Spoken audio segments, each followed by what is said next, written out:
Hello everyone, this is everyone's favorite jack of all trades with the foul mouth, Commodore Urban, and this is a request video from fellow YouTuber and ocean liner fanatic Casey Wagner. And he wanted me to talk about a little bit about the SS America, but before I do, I want to kind of show you guys a quick flyover of my custom built model of the SS America, which this thing is roughly about almost 6 feet in length, from bow to stern. So yeah, see Casey, this is the reason why I was telling you, I was quoting that price with you about how much this model would be, because unlike the ones you were looking at, this one is much fucking bigger, a lot more bigger than the other ones that you were looking at. And yes, that is part of the Lusitania model. Yes, as you can see, I've added the canister vent lids to her. Hi everyone, this request video for Casey Wagner, he wanted me to talk about, he's seen my video, what if the SS United States wasn't laid up? Now, he wanted me to do a video about what if the SS America hadn't been laid up and sold to Chadless lines to become Australia's. Well, before we talk about my points of view, what I would think would happen, let's talk about a little overview of the history of the SS America. Up until the time, when the SS America was built, she was the largest U.S. flag passenger ship, built. She was launched in 1939, and she was completed, before World War II really erupted.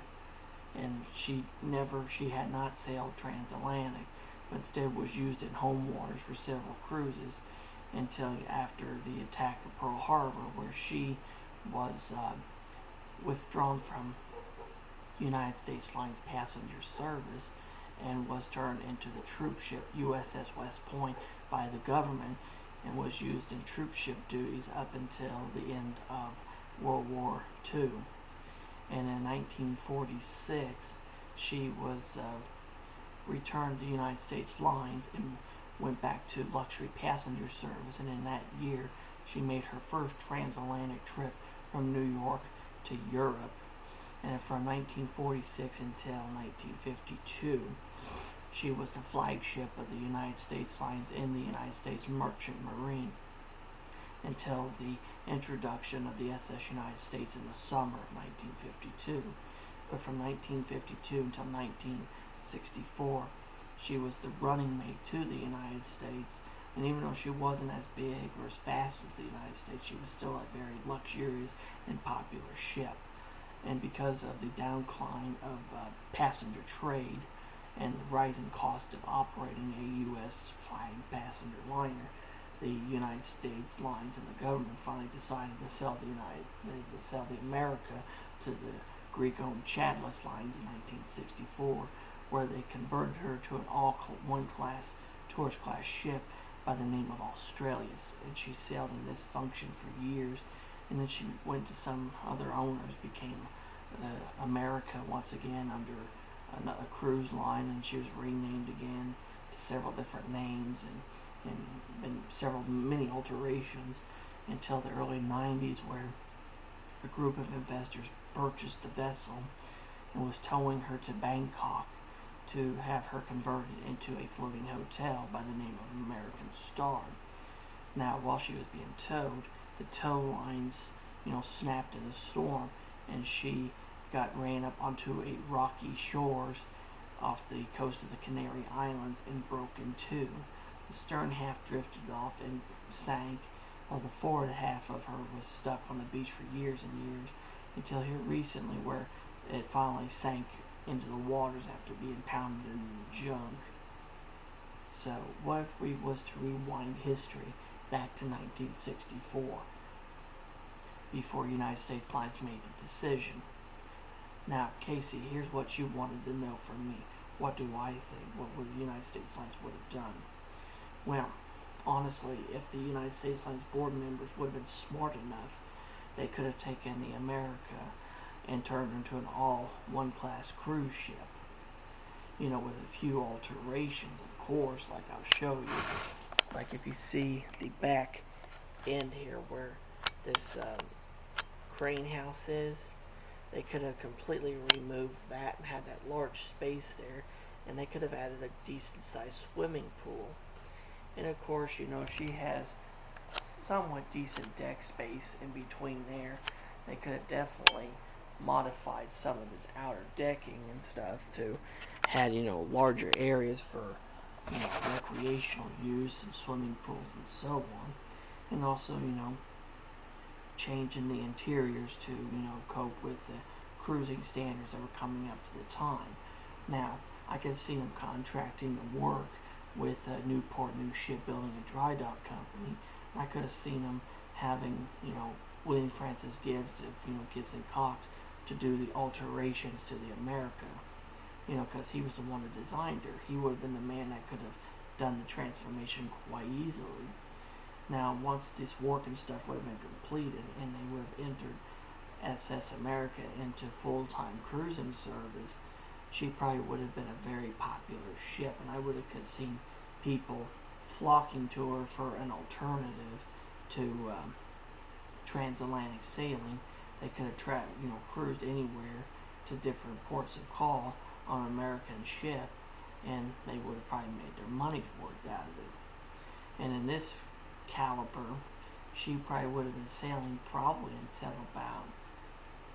until maybe the late 80s, maybe at the most. And even during, probably the 70s, she probably would have had another overhaul. And in this case, they probably would have removed her steam turbines and machinery and replaced it with diesels to be more economical, because of the fuel crisis in the 1970s. But during that time, probably by the late 1960s, they would have probably also altered, like I said, the SS United States. So instead of having just one cruise ship, they would have had two.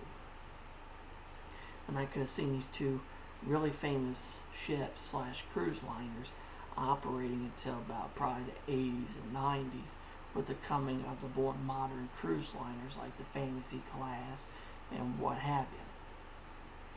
Now once the SS America gotten so old, United States Lines probably at this time would have probably ordered a new vessel to have replaced her in the United States boat, and instead of scrapping the America, or the America getting ran up onto the beach and breaking in half, and sad fate that happened to her then, I could have seen a group of investors purchasing the vessel, purchasing the America for use as a floating hotel here in the States. Instead of having, like her out in the west coast like the Queen Mary, I could see the America being docked at maybe Miami or Port Everglades, or even Port Canaveral, or one of the big busy cruise ship ports in Florida. Just imagine that. Before you travel on a cruise liner, stay a night or two aboard a world famous ocean liner, the SS America, Hotel America. That would have been really something, wouldn't it? That would be awesome. And in this caliber, she would have served, up until to the present day as a floating hotel, entertaining people and stuff from all over. And so instead of being nothing but just a sad memory, she would have been a preserved example of American shipbuilding as a floating hotel / museum on the Florida coast. So, yeah, that's what I think would have happened if things could have been differently. So, Casey, I hope that answers your question, and I hope you enjoyed the video. Sorry it took a little bit, but I've just been very busy, and I've been feeling like shit. And I hope everyone else enjoyed the video. If you guys have any questions or comments, please leave them in the comment section down below for me, and I will get back with you. And if you're new to my channel, please hit the subscribe button and turn on the notification bell. And every time I upload a new video, you will be notified about it, and you'll become part of the Commodore's crew. So until next time, this is everyone's favorite jack of all trades with the foul mouth, Commodore Urban, saying that smooth seas and clear skies, happy sailing with you, and God bless. And until next time, goodbye.